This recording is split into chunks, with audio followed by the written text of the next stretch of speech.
colocar agora. Boa. Parece que tá bem alto aqui. Espero que não esteja alto para vocês. Depois alguém me dá o feedback aí nos comentários para poder saber se o meu som tá estourando. Que tá bem alto aqui para mim aqui. Espero que não esteja aí também. Bom, vamos lá então, né? Conversar então sobre Mikozuki. Esse episódio aqui, ele tem umas características, como eu disse, assim, de fazer a história andar bastante. E aqui a gente tem mais na verdade, uma roteirista, né? Adicionando aqui a listagem. Teremos aqui então a Ayanna A. Floyd, o Steve Lightfoot e o próprio Brian Fuller, né? A direção é do Michael Rymer, novamente, e esse episódio aqui, ele vai começar mostrando, claro, a situação que o Will ainda se encontra, né? O Will, ele está preso, mas ele tem aquela dose toda de imaginação, né? Então ele vive ali uma tortura, né? Uma combinação de dor, né? De raiva e muita sede de vingança, né? Como a gente viu no episódio anterior, né? O Jack Crawford está naquela situação com a esposa dele, a Bella, que tentou se intoxicar e se matar, né? Mas ele acabou sendo salvo pelo próprio Hannibal. O episódio anterior termina com o Jack vendo o Hannibal ser expulso do quarto, né? Porque a esposa ficou revoltada, né? Quando ela acordou e viu o Hannibal lá, que salvou ela. Ela não queria. E ele voltou para casa e acabou flagrando a Beverly, né? Então a gente tem aquela cena fantástica, né? Dela encontrando algo que ela não mostra, não é mostrado para o espectador. E você vê que ela está ali, está prestes a ser pega e é pega, né? E tal, dá tudo a entender. Então aqui você tem o Jack Crawford ali muito triste, né? E tal, ele está olhando pela janela, emocionado e triste. O Hannibal está ali preparando que depois eu fico sabendo que é uma espécie de café da manhã que ele está preparando, mas tem alimento, né? E alimentos frios, né? Então é interessante esses paladares refinados, né? Que é justamente essa comida, né? Essa apresentação de comidas frias, né? Que é a comida japonesa com vongole, né? E tal, e por aí vai. Não sou um especialista em culinária, né? Mas aqui ele está tentando consolar o Jack Crawford, falando inclusive para ele assim, olha, você precisa comer, né? Você está realmente numa situação terrível, mas você precisa se alimentar. Então, ele conversando com o Jack, e o Jack se anima a comer, ele até fala assim, alimente o seu corpo e alimente a sua mente, né? Porque é o que a gente aqui no Brasil chama de saco vazio não para em pé, né? Então, eles estão ali comendo aquela bela comida elegante, né? Você vê como o Hannibal, ele trata muito bem, né? O Jack Crawford, e ele trata as pessoas normalmente muito bem, a não ser quando ele precisa matá-las, né? E tal, mas ele está tratando o Jack, ajudando o Jack ali, acolhendo o Jack, e a gente vai ter já os desdobramentos do que aconteceu no final anterior. Você vê a Fred Lounds, que ela aparece já nesse episódio, e ela está voltando naquele observatório aonde não fazia muito tempo ela havia sido mantida ali, né, em cativeiro pelo Abel Gideon, né, que vai voltar, né, nesse episódio aqui. Ela, pelo que eu pude entender, né, porque depois é falado, verbalizado pelos personagens, que ela recebeu uma mensagem de uma informação que tinha um corpo ali, uma dica ali de um corpo, né, e tal. E você vê essa personagem como é que ela é, né? Ela, em vez de ligar para a polícia, ela foi sozinha primeiro. Você vê que ela tá armada e tudo, e quando ela se aproxima, ela se depara por essa terrível, né, obra de arte que é a Beverly totalmente fatiada em diversas partes. Deixa eu deixar uns slides rolando aqui. A Beverly fatiada, coitada, ali em vários pedaços separados por lâminas de vidro, né? Então é uma cena dantesca, né? Aqui eu estou deixando passar alguns elementos aqui do episódio, mas vocês vão ver cenas daquele filme A Cela, né? Porque eu quis colocar aqui como uma lembrança, achei importante, porque aqui faz uma referência direta ao que aparece no filme A Cela, que eu vou explicar um pouquinho mais, né? Esse filme já fez um bom tempo, hein? Esse filme é a Cela dos anos 2000, né?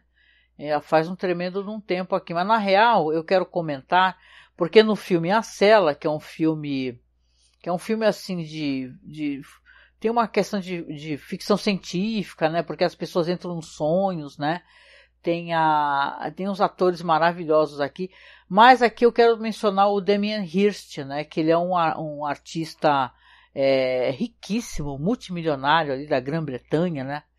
E as obras do Damien Hirst são obras que ele fatia os animais e também faz essas apresentações que ele coloca grandes quadros selados, o animal está ali preservado, acho que em formol, algo do gênero, né? Mas está cortado ao meio, né? E são apresentações muito famosas, né? Eu acho muito tétricas, né? E ainda mais quando a gente vê bichos, né? É bem triste. Bom, não vou ser hipócrita porque eu sou alguém que come carne, né? Mas eu presumo que é uma coisa terrível, né? Você vê uma coisa assim ao vivo, né? E você vê um ser humano, hein? Como é colocado aqui. No filme A Cela, você vê que a inspiração ao Damien Hirst é o momento em que ela entra nos sonhos, né? Porque essa personagem da Jennifer Lopez, ela precisa entrar nos sonhos, que se vocês não conhecem, depois vocês colocam aí, dá um Google aí, coloca no YouTube o filme A Cela, que vocês vão ver o trailer, né? Ela entra nos sonhos desse serial killer porque ele tem sequestrado as moças e ele meio que deixa as moças no equipamento que tem um gatilho ali que mata as moças sozinho, sem precisar da presença dele, e ele entra em coma, né? Porque ele toma ali, fica sem o medicamento, acaba entrando em coma, e ela precisa entrar na mente dele, nos sonhos dele. E num desses sonhos tem uma figura de um cavalo que ele é totalmente fatiado e dividido por lâminas também. É uma cena muito famosa.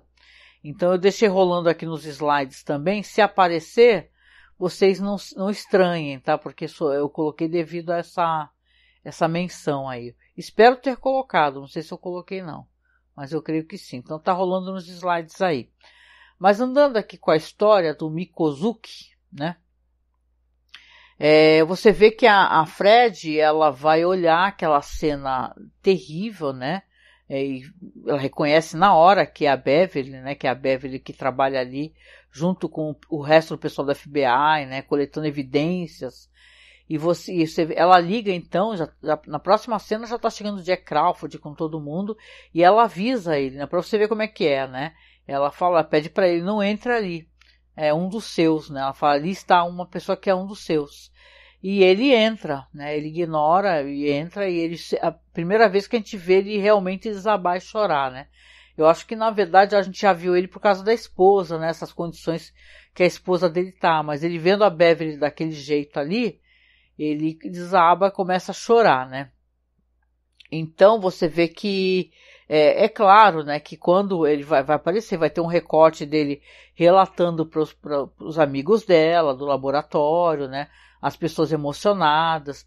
Você vê que tá falando o pessoal do escritório, tá falando da importância dela, né, e o quanto que ela era comprometida, né, e que a história dela não vai ser esquecida, né. Então você vê que ele faz uma ode, né, ao trabalho dela, uma ode, não sei se chama assim, né, ele faz porque o corpo dela vai continuar tá sob investigação, né, e eles depois vão ter a tristeza de ver o corpo dela, vai estar em várias bandejas, né, várias mesas, o corpo dela fatiado, porque eles vão precisar analisar.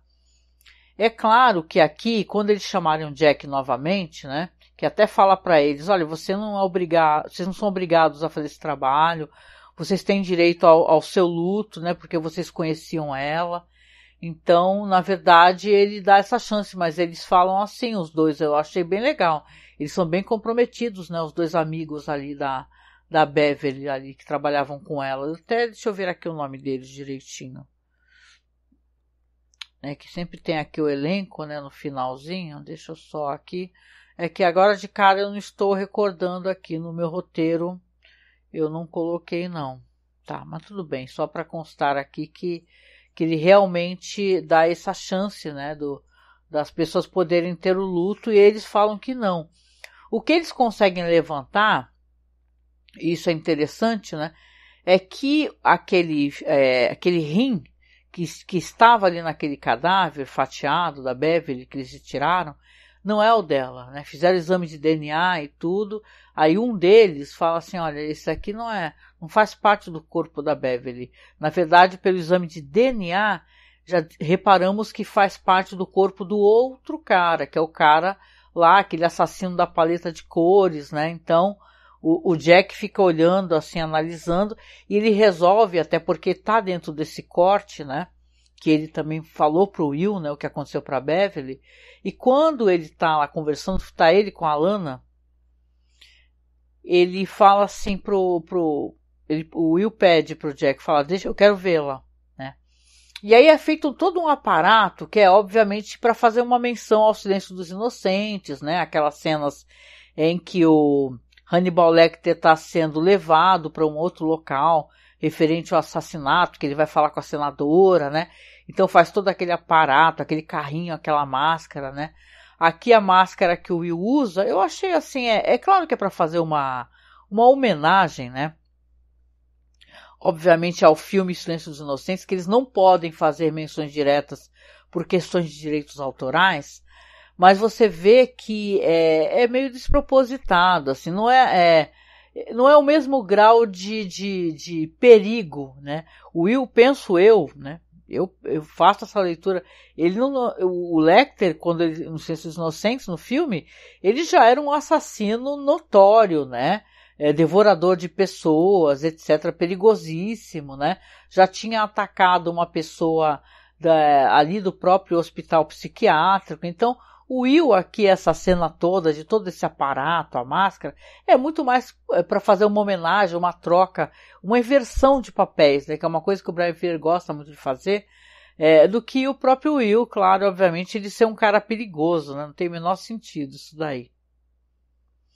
Então, você tem aqui, então, essa cena toda, e ele vai chegar lá, então, nesse observatório, ali os caras estão analisando, inclusive, né? Aliás, eu fiz uma inversão aqui no que eu estava contando, porque se ele foi lá no observatório, obviamente a Beverly não tinha sido retirada de lá e o fígado não tinha sido analisado ainda. Eu fiz uma pequena confusão aqui.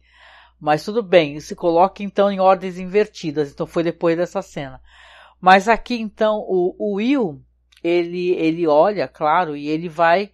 E é interessante, a série coloca a Beverly dentro da cena, da própria cena, né? Ela falando pra ele assim, né? Ou ele imaginando ela falando pra ele, você não faz análise das evidências? Faça análise das evidências. Como pedindo pra ele assim, você deixa as emoções de lado e concentre-se no que você está vendo, no que você consegue, a partir das evidências, a fazer uma leitura, né? Aí a gente tem aquela cena, até deixei um gif rolando aqui, vocês vão ver ele se repetir, obviamente. Você tem aqui a cena dele fazendo aquela reversão, né, que passa aqueles raios de luz, né, aquelas faixas de luz, e aí vai juntando todas as partes, né, uma cena tão legal, né? Você vê juntando todas as partes dela, e quando juntam-se as partes da Beverly, ele se coloca, como ele já fez em outras ocasiões, no lugar do assassino, né, que dá uma espécie de mata-leão e ele vai descrevendo, né? Eu peguei a Beverly por trás, né, imobilizei ela, fiz com que ela ficasse inconsciente e então decidi como iria matá-la. E aí, né, para nossa tristeza, né, a gente vai ter uma cena então que ele que mostra aí o próprio Hannibal, não é verdade? Né, como o que ele fez com o corpo dela? Ele congelou o corpo dela até virar uma pedra, né? Um pedaço de pedra, né? Se você recorda, ele tem aquela espécie de maquinário que a gente vê muito em supermercado para cortar bisteca, né? Que as pessoas cortam mocotó, bisteca, né? Ossos no mercado. E ali ele está cortando ela pela metade, mostra que ele está fatiando ela. Não mostra pra gente diretamente, assim, mas, né? Mostra muito mais o resultado. Então, aqui o Jack, ele pede pro Will, né? Pela primeira vez, ele implora pro Will, fala assim, mostra pra mim o que você tá vendo exatamente, né? Porque eu quero entender. O Will, ele sabe quem fez isso daí, porque, vamos recordar que ele falou claramente pra Beverly, ele falou assim, olha, fique longe do Hannibal, não vá atrás do Hannibal, conta tudo pro Jack. Inclusive ele fala isso, ele fala pro Jack, ela veio me perguntar, falou que tinha tido descobertas, eu pedi pra ela ir atrás de você, onde que você estava ontem à noite? Aí ele fala, eu estava com a minha esposa no hospital, né? E aí, quando ele pede novamente pro Will contar, você vê que ele pensa duas vezes e fala, não vou falar pra ele, porque primeiro que eu não tenho provas, né? Até agora o Lecter não deixou vestígios, assim, não deixou algo que possa comprovar realmente, né? E é capaz o Jack também não acreditar, né? Então, o Jack sabe já das desconfianças, não, das certezas, que o Will ele fala que é o Lecter que é o culpado, mas aqui ele escolhe não fazer isso. Ele fala assim, olha, a Beverly chegou às conclusões dela, então eu peço para você, ele diz pro Jack, para que você chegue às suas conclusões. E aí o Jack, né, que tá bravo, né, você vê que ele tá nervoso, ele fala, então para que eu trouxe você aqui? Aí o Will fala assim, com lágrimas nos olhos, né, para eu poder me despedir, né. Então é muito bonita e triste essa cena. Depois que vai vir então aqui a questão que eu comentei, né, sobre a análise do corpo, né, que eles vão conseguir levantar, né. Aqui tá o nome dos caras que trabalhavam com a Beverly. É o Jimmy Price e o Brian Zeller, né. Eles fazem essa descoberta aí, então você vê que é uma coisa a mais, né, para eles poderem refletir, né.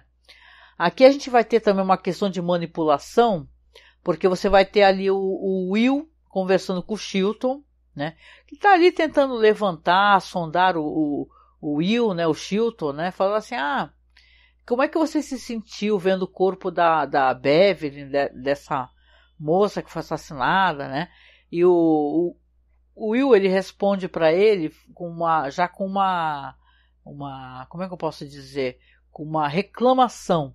Porque ele fala assim, você falou pro Hannibal Lecter as coisas que eu disse referente ao nosso, né, que vamos recordar aqui que o Chilton está fazendo umas experiências com o Will, né, com remédio e tudo, fazendo questionamentos e tal, né, e aqui é um quid pro quo, né, e você vê que ele ficou bravo, ele falou assim, é uma coisa nossa, você não podia ter falado para ele, né.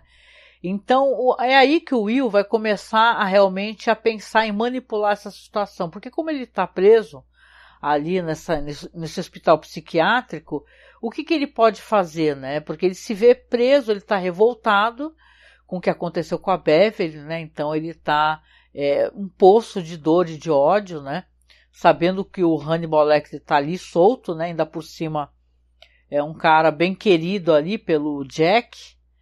Então ele começa a perguntar, o Will começa a conversar sobre o Abel Gideon, né, que vamos recordar que é aquele cara que eu achava que ele estava morto na real, né, aquele lá que era um psicopata, que ele se autodenominava o assassino de Chesapeake Ripper, né,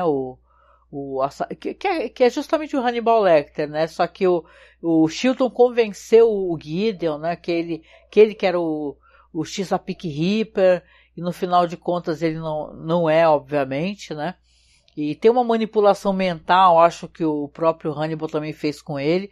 De qualquer maneira, quem recorda, vai recordar que o Will vai preso, inclusive, né? Tem muitas questões todas aqui, isso é apenas mais uma pedra no sapato do próprio Will, né?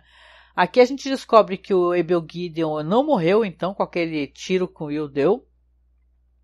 E ele começa a convencer com o Chilton a trazer o próprio Abel Gideon, né, para poder conversar, porque ele acha que pode ter respostas referentes a identidade desse Chesapeake Ripper aí, que é o estripador, né, de Chesapeake. O Chilton morre de medo, porque vamos lembrar o que o cara fez com ele, né, gente? O cara pegou... Oi, auê, Marcos, boa noite... Hannibal é o Ripper do multiverso, isso. Então, eu tô aqui comentando, vamos lá.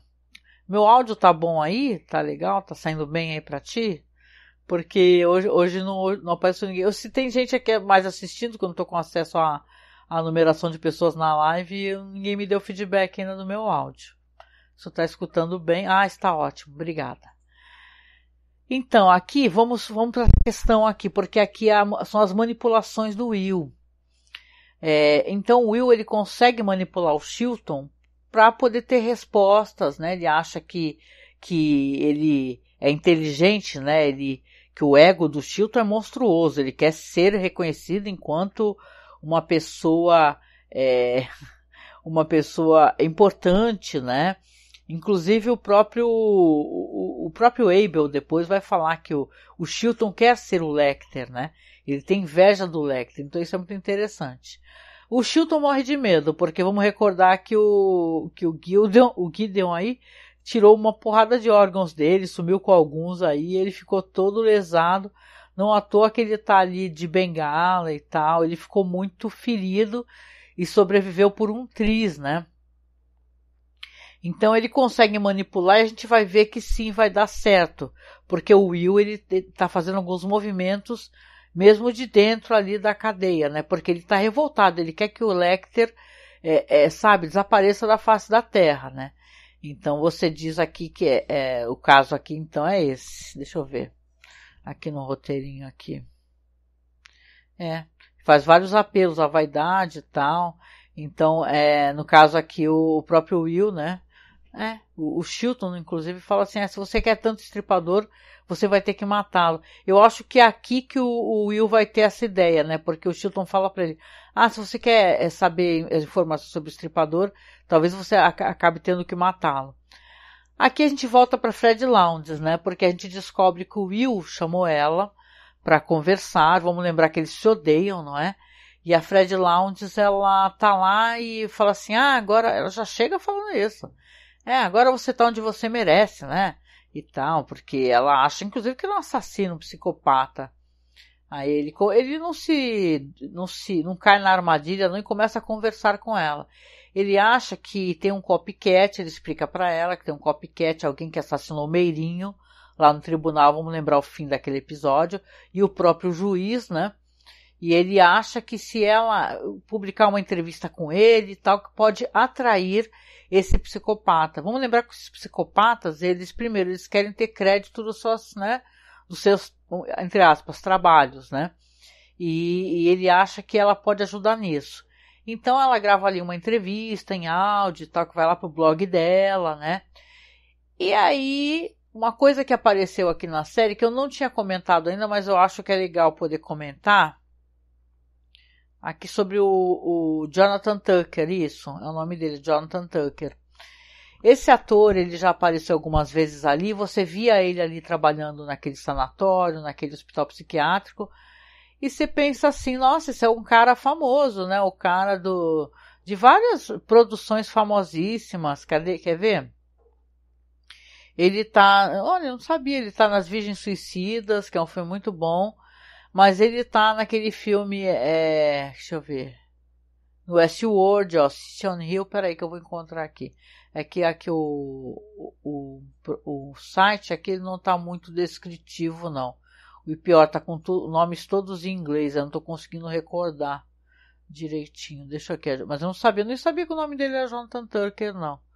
Na moral, a gente acaba vendo depois. Eu sei que esse ator aqui, ele trabalhou depois no Deus dos Americanos, né? Pra você ver, né? E tal. Então ele é um cara, é uma face famosa, né? E tal, uma face conhecida. Eu falei assim, nossa, tá fazendo uma ponta, mas eu tô olhando pra cá porque tá a luz na frente. Ele tá fazendo uma pontinha aqui, mas ele é muito bom. Tá, mas vamos voltar aqui porque eu tô aqui falando e não me expressei ainda sobre o que é. Depois que tem essa entrevista, então, com a própria Fred Lounds, deixa eu parar um pouquinho esses slides aqui. Tá.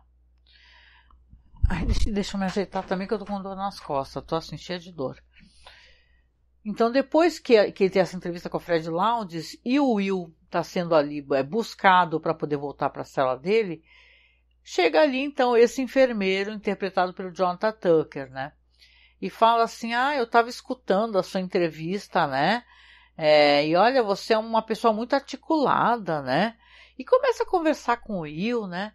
Aí fala assim, e através das coisas que ele vai falando, o Will começa a pescar quem ele é, né? Aquele cara, ele é o copycat, vamos colocar assim, o Will tá pensando que ele é o copycat, né? e tal, que é o cara que matou, fez aquelas mortes no tribunal, que matou o juiz, que matou o Meirinho, né? Fez aquela cena toda de crime. E ele fala assim, ele vai conversando com e perguntando pro cara, né? E até ver o nome do personagem dele aqui, se a internet colaborasse, né? Deixa eu ver aqui. É o Metal, pronto, isso, é o Metal Brown. E ele pergunta pra ele, fala assim, mas foi você que matou as pessoas no tribunal? Ele pergunta, o Will pergunta. Aí ele fala, eu só matei o Meirinho, eu não matei o juiz.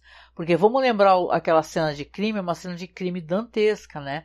Aquele juiz estava tipo suspenso, com a cabeça aberta e o cérebro estava tipo uma balança, né? Como se fosse a balança da justiça, né? O coração num prato e o cérebro no outro, né? Então é uma cena de crime que ele falou que não montou aquela cena de crime toda. Ele só matou o Meirinho, né? Que aí vocês recordam que ali o advogado recebe uma orelha, né? Não mostra nesse corpo. Então ele estava querendo meio que ajudar o Will porque ele dá a entender, ele faz até uma expressão assim que os falcões têm que se unir, né? Para poder pegar as presas, né? Aí o Will até fala assim, mas os falcões eles são solitários. E aí ele fala, é por isso que eles erram, né? Então aqui ele acaba descobrindo que esse cara que era o enfermeiro, que na verdade era um paciente lá naquele hospital psiquiátrico. E ele até fala assim, os caras nunca pesquisam, né? Seus trabalhos, assim, seu histórico. E ele acabou achando que ali é um ótimo lugar para se esconder. E realmente é mesmo, né? Um ótimo lugar para se esconder. Então o Will fica bem surpreso, né? De que, na verdade, estava tão perto dele, né? Essa figura aí. E a questão da manipulação aqui, você vê que eles conversam e tal. E o Will pede para ele uma coisa que eu acho que é a primeira vez que eu vejo ele fazer algo assim. Mas eu acho que tem a ver com a trajetória do personagem e tem a ver com o que o Lecter está fazendo com ele, né? Que se o Lecter quer quebrar nele essa questão da personagem, da ética dele, da generosidade dele, ele tá meio brincando com os sentimentos dele, uma hora ele ajuda, outra hora ele prejudica, né? Inferniza, complica a história. Foi o Lecter que colocou aquela orelha dentro do estômago dele, né? E ele vomitou, que é a orelha daquela menina, da Abigail. Então você vê que aqui o Will pede para esse cara, o Metzel, fala para ele assim, eu quero pedir uma coisa para você, já que você quer me ajudar, né? Você falou que os serial killers se ajudam, mate o Hannibal Lecter. E ele olha assim pro Will, né? E não fala nada, só vai embora. Deixa o cara na cela dele. Então você vê que realmente, né? O Will ele fez uma coisa terrível, né? Então você tem ali aqui tá meio já se encaminhando para o final da história, né? Deixa eu ver aqui, né? É isso mesmo, né? Então, temos essa história aqui e temos aqui o próprio Will, né? Que ele vai ter uma visão dele mesmo, ele tá sentado ali, ele vai ter uma visão dele mesmo como se estivessem saindo umas galhadas, assim, das costas dele, como se ele tivesse... Porque antigamente, as imagens, as visões que ele tinha, eram visões ao longe, né? Vamos recordar, né? Tem até um momento quando o Will tá analisando a Beverly fatiada entre aqueles vidros, né? Aparece aquele ser, aquela figura demoníaca, né? Que é uma representação do Hannibal, né? Um assustador, assim, passando por trás e olhando para ele. E aqui ele tá vendo sair de dentro dele uma galhada, né? O Will tem visões dele mesmo, eu acho que é uma maneira que ele se personifica, né?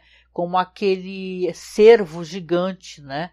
E tal. É uma espécie de personalização do que é, né? O que é o Will, né? Que ao mesmo tempo ele está sendo perseguido e está sendo o perseguidor, né? Então aqui eu acho que ele, tendo essa visão dele mesmo, nascendo essa galhada, a leitura minha, né? Eu acho que ele cada vez se sente mais misturado, né? Como se fosse o bem e o mal, né? Estão se misturando dentro dele mesmo, né? E ele vai tendo um susto assim, você vê que ele estava de novo sonhando, e quando ele abre os olhos está a Lana Bloom olhando para ele, né?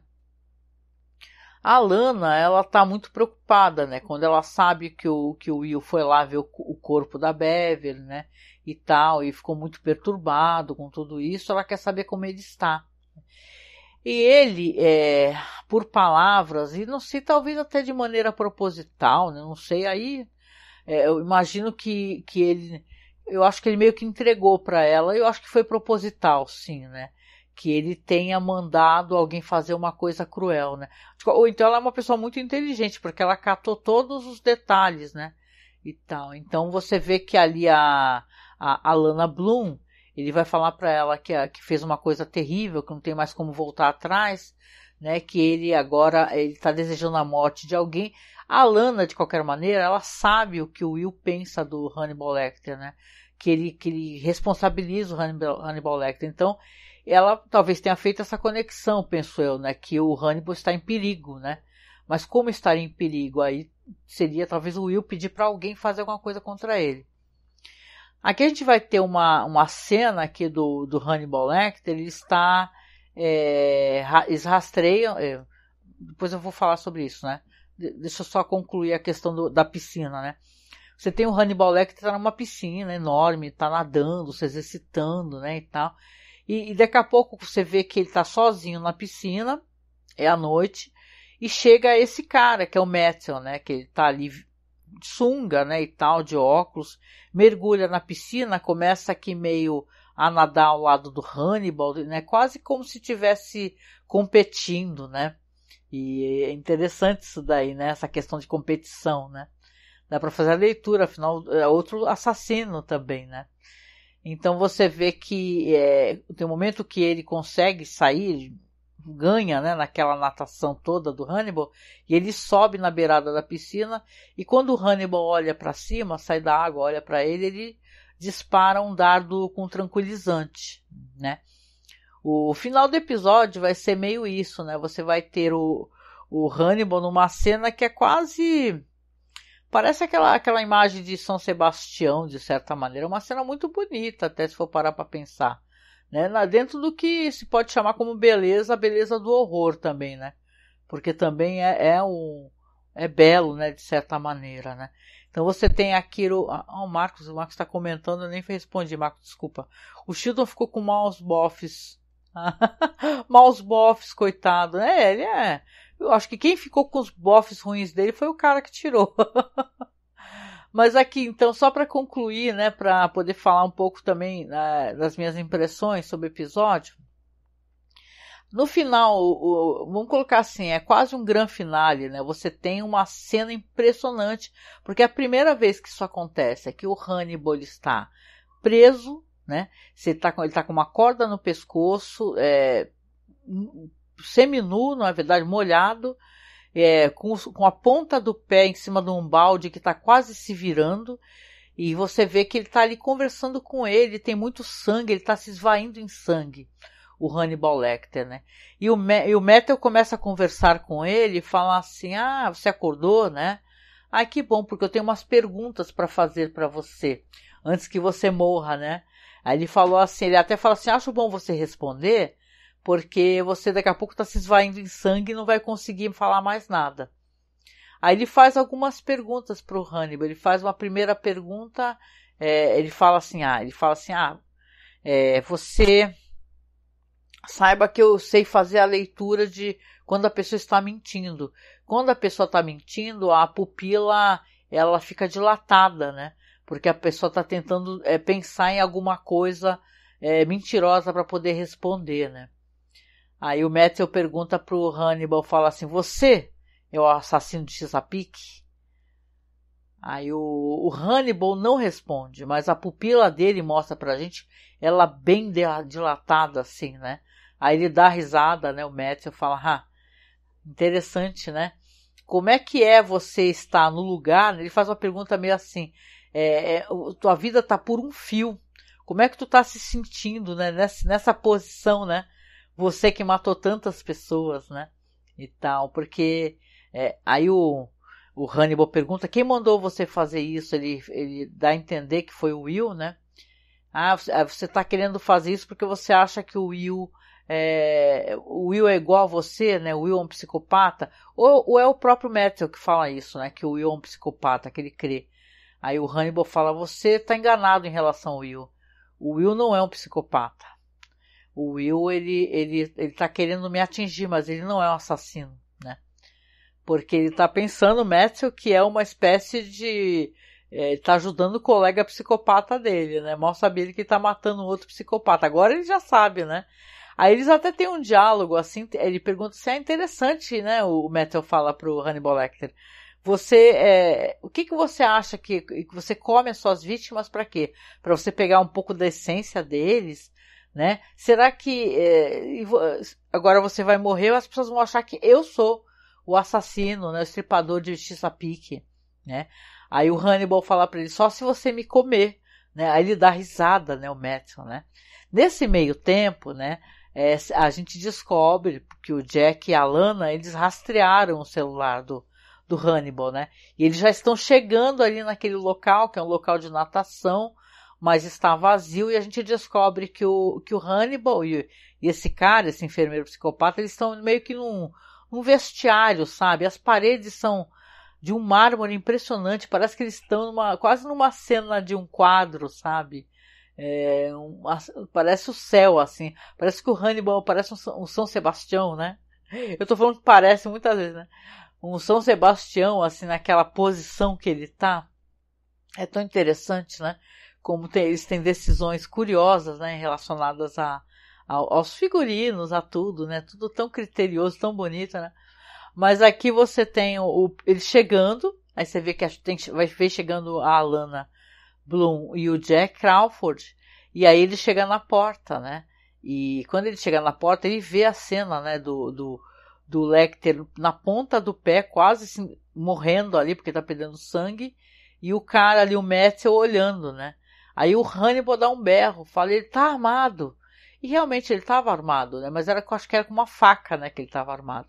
E o Lecter, não sei porquê, né? Ele vai dar um tiro e o cara cai no chão com tudo, né? Quando o Metzel cai, eu achei isso divertido no sentido porque tá aí alguém que não se deixa, né? Na hora que ele cai, tá caído, tomou um tiro, a gente não sabe ainda, não recordo se é um tiro fatal ou não. Ele chuta o balde do Hannibal, pro Hannibal se enforcar, né? Ele fala, eu vou morrer, mas peraí que você vai morrer também. E o Jack Crawford sai correndo, suspende o corpo do Hannibal, né? E berra pra Lana, chama a ambulância, ela sai correndo, né? Então ali você tem ali umas imagens, até tem um mix de imagens, sabe? Do Will na cela, né? Uma pia se enchendo de sangue, né? E é muito interessante, assim. Aliás, esse episódio, ele tem muito disso, né? Essas transições curiosas. Até no momento, no comecinho do episódio, no comecinho mesmo, quando o Hannibal tá fazendo aquela comida maravilhosa pro Jack, né? Que é essa comida chiquérrima e tal. Você vê que no contraponto disso tá o Will recebendo uma bandeja de uma gororoba, né? De hospital psiquiátrico, né? Uma gororoba, uma comida horrorosa que ele até recebe deste enfermeiro Metzel, né? E tal, e olha assim, né, pra bandeja, e você pensa, putz, né, olha o contraste disso, né, o Jack comendo uma refeição maravilhosa ali com o próprio Hannibal Lecter, enquanto o Will tá comendo aquela coisa que parece uma lavagem, né. Então o episódio meio que termina, né, assim, dessa maneira, né, com o Hannibal sendo, pela primeira vez, quase uma vítima, né, de um outro serial killer, né, isso é muito interessante, porque se vocês recordam ali no começo da temporada, tem uma cena do Hannibal lutando com o Jack, e olha que eu vou te falar que ele tá dando um pau no Jack, que é um cara enorme, né? Enorme. Que é o que acontece no final dessa temporada, né? Acho interessante como a série, logo de cara, ela já entrega o que vai acontecer no final, né? Porque você não sabe, né? É aquele papo do spoiler, acho até interessante. Estava olhando o chat aqui. Acho até interessante que, assim, as pessoas realmente falam do spoiler. Você já sabe o que vai acontecer. Mas entre o ponto A e o ponto B, né? Então, realmente, é interessante o que o Bryan Fuller resolveu fazer aqui, de falar o que vai acontecer no final. Claro que não tem tudo o que vai acontecer no final, mas tu já tá sabendo, Se sabe que o Hannibal vai ser descoberto, né? Então eu achei muita coisa interessante nesse episódio. A participação da Fred Lounds, né? Que é interessante a maneira como ela mostra ter alguma consciência, né? Alguma questão de solidariedade, né? De chegar para o próprio Jack Crawford e falar para não entrar, falar ali dentro tem uma pessoa que é um dos seus, né? Então ela mostra ter uma gentileza, né? Coisa que a gente acha que ela não tem, né? Muita ética. Inclusive quando porque vai ter uma conversa aqui no episódio quem pede é o Hannibal, né? O Hannibal pede pro Chilton, né?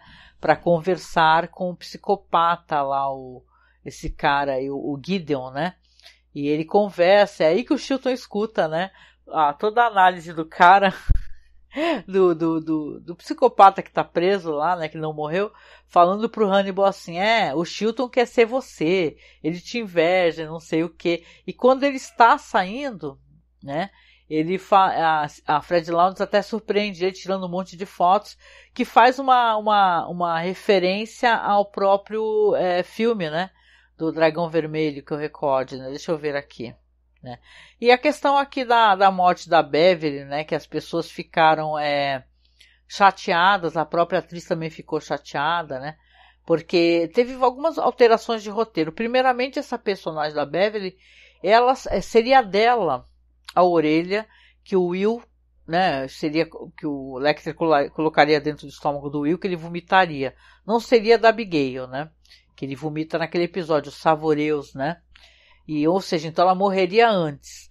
Só que se você for analisar pela questão dos livros, a Beverly, ela só morre depois ou durante, que eu lembro, né, porque pelo que o pessoal comenta, a investigação da Fada dos Dentes, né? Que é uma coisa que vai ter na próxima temporada, que eu recorde. Então você tem aqui uma alteração, né?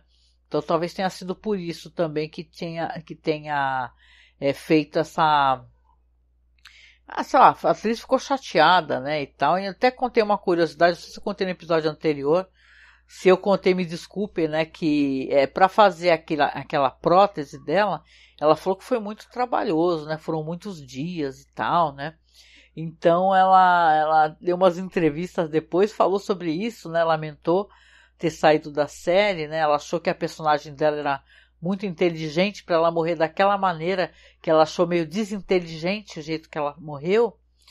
E aí a pessoa que entrevista ela pergunta, né, fala assim, e o que é a questão do corpo, né? Porque tem toda aquela prótese, né, dela que foi feita com uma trabalheira e tal. Você não tinha curiosidade, perguntam para ela, de ter ficado com uma lembrança?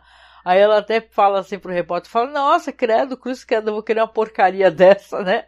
Um negócio horrível daquele, né? Tipo, um pedaço meu fatiado, né? Já pensou que horror, né? Isso é uma das coisas aqui. Também tem uma questão aqui, porque se você recorda, porque é uma menção que a série não pode fazer, são coisas da Clarice, do Silêncio dos Inocentes, então a série menciona, ela se embasa muito nas coisas relacionadas ao Dragão Vermelho, né? Então aqui esse personagem, o Metzel, ele faz uma relação com o personagem do Barney, né? O Barney era aquele enfermeiro que cuidava do Hannibal Lecter no Silêncio dos Inocentes, que é um cara que depois, né, se descobre na continuação, né? Que tem o filme depois do Dragão Vermelho, que ele ficava vendendo nesses fóruns aí coisas do Hannibal Lecter, de assassinos, né? É uma memorabilia, né, o nome disso. E ele ficava vendendo para poder ganhar um dinheiro. Aqui, mas o Barney, né? A gente descobre que o Barney é Barney Matthews, né? Então esse Matthews aqui desse episódio, que é esse serial killer, ele é meio que o Bryan Fuller gosta de fazer um contraponto, né? Porque enquanto o Barney era um cara bom, gentil, né? Que até colaborou com a investigação, com a Clarice depois e tudo, aqui ele é um psicopata, né? Mas é uma referência, né? Uma coisa assim que o fandom, né, ficou depois até comentando, será que esse Barney não é malvado? Né? Será que na verdade ele é um cara malvado e a série está querendo dar a entender isso daí? Então é interessante essa questão toda aqui do Barney, né, e desse assassino, né, que eu não sei se é um serial killer na real, né, que é um assassino. Ele é o assassino da semana, com toda certeza, né. Então aqui você vê que essa coisa que a série colocou, que eu acho interessante como o Bryan Fuller faz esse mix, né? Ele pega as histórias dos livros, ele pega histórias dos Cento Inocentes, mas ele altera, né? Vamos lembrar que a Clarice apareceu aqui, mas apareceu de uma outra maneira, né? Como um outro personagem. Aqui o Barney, né? Entre aspas, aparece também. Então é curioso aqui como a série vai colocando essas questões e transformando, porque tem ótimos roteiristas, né?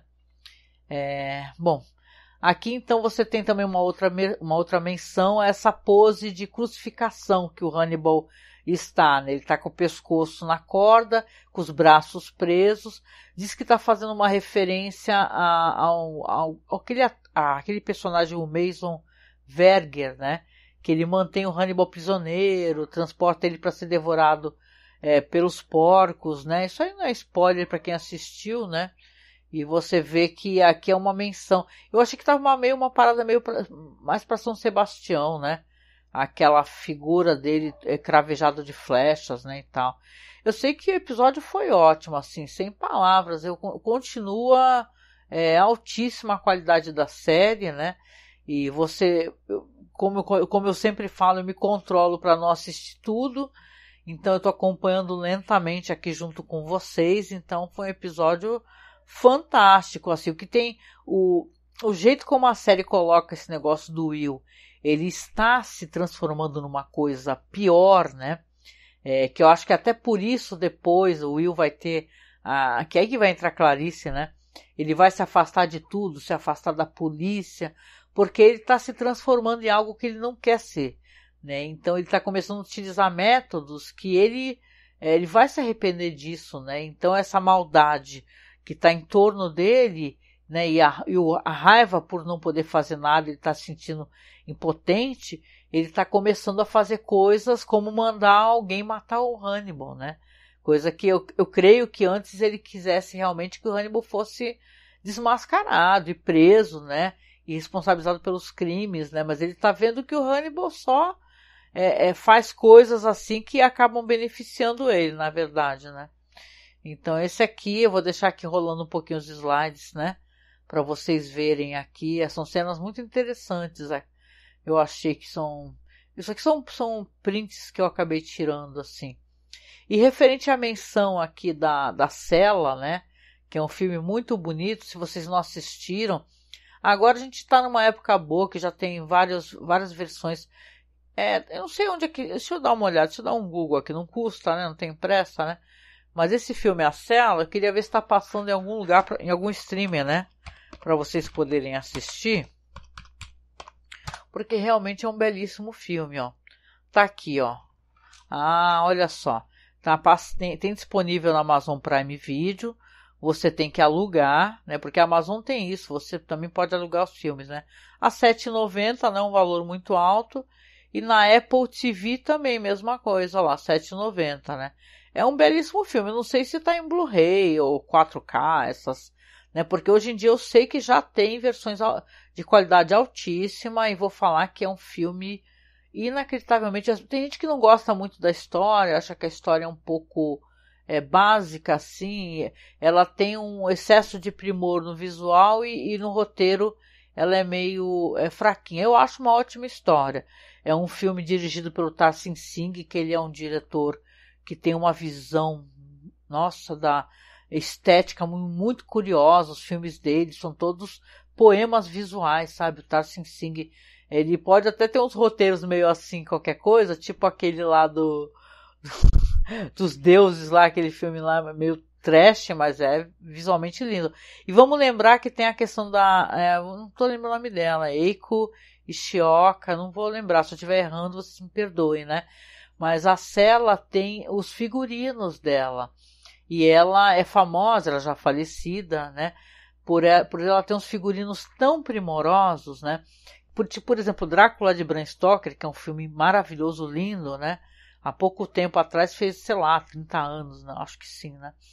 É um filme que a beleza do filme tem muito a ver com a questão do figurino, que o que o pessoal não tinha de grana para fazer, para investir de efeitos e tal. O filme tem efeitos, né, e sobreposições bonitas.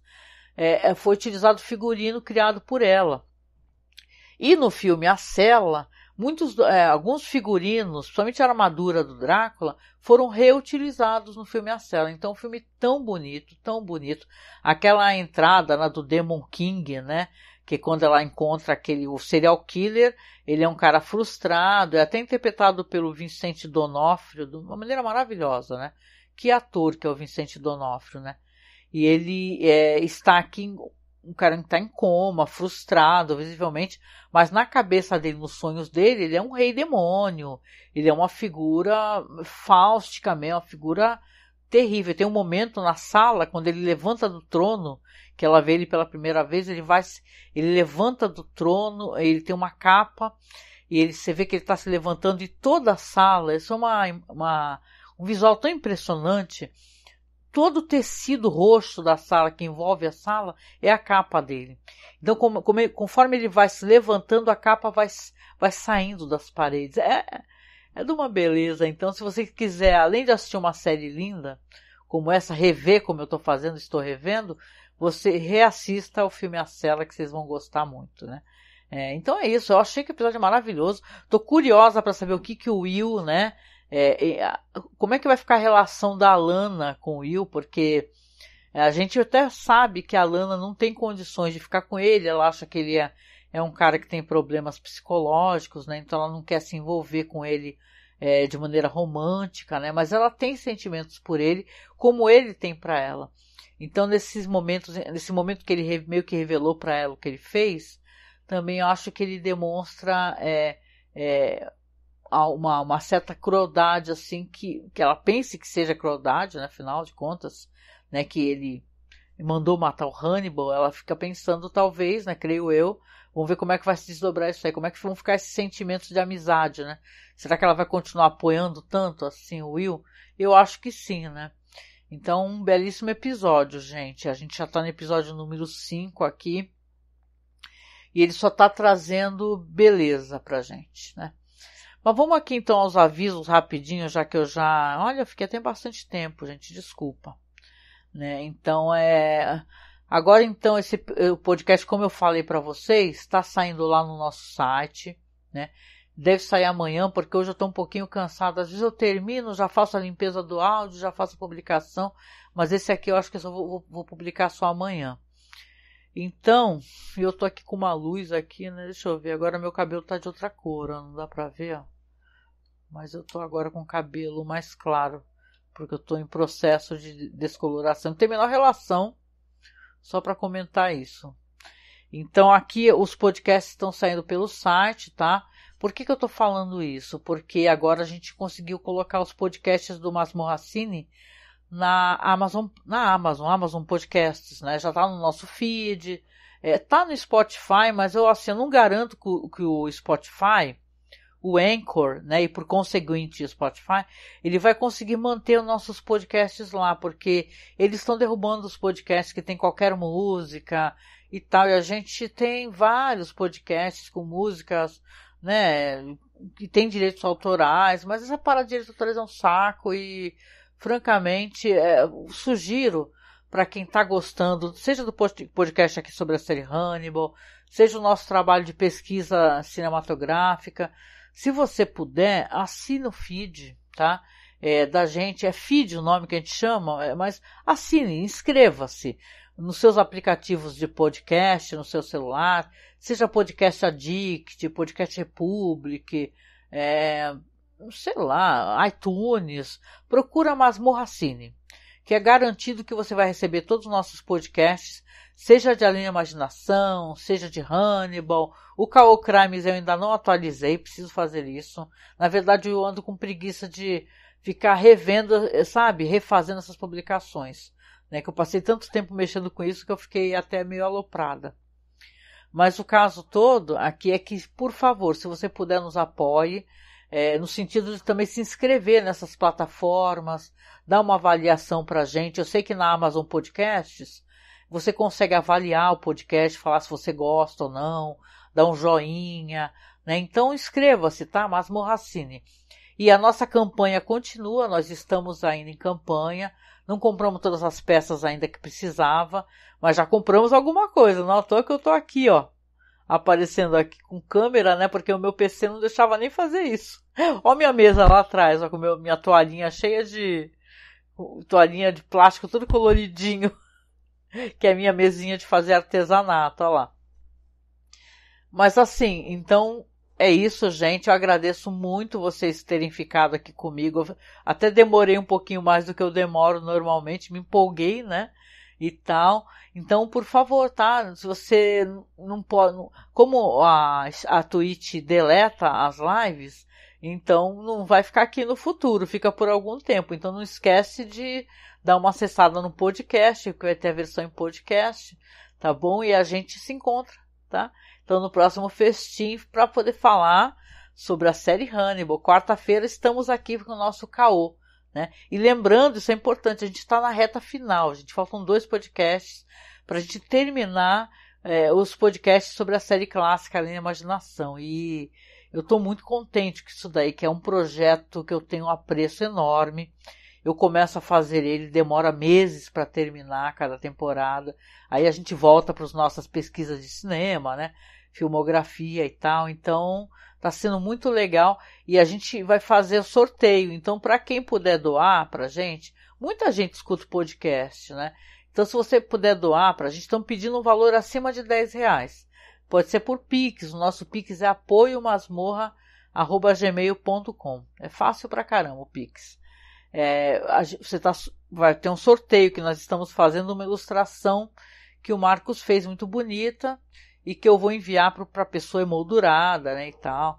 Então, por favor, tá? Não esquece de nos apoiar financeiramente também, né, que é importante esse apoio se inscrevendo nas plataformas, mas mais importante ainda também é você nos apoiar financeiramente, tá? E eu fico falando aqui, passando essas imagens aqui terríveis, né, no fundo. Então eu quero deixar um abraço para vocês e a gente se encontra, tá? Na próxima live aí, que vai ser na quarta-feira, 9 da noite. Tá bom? Beijoca. Tchau, tchau.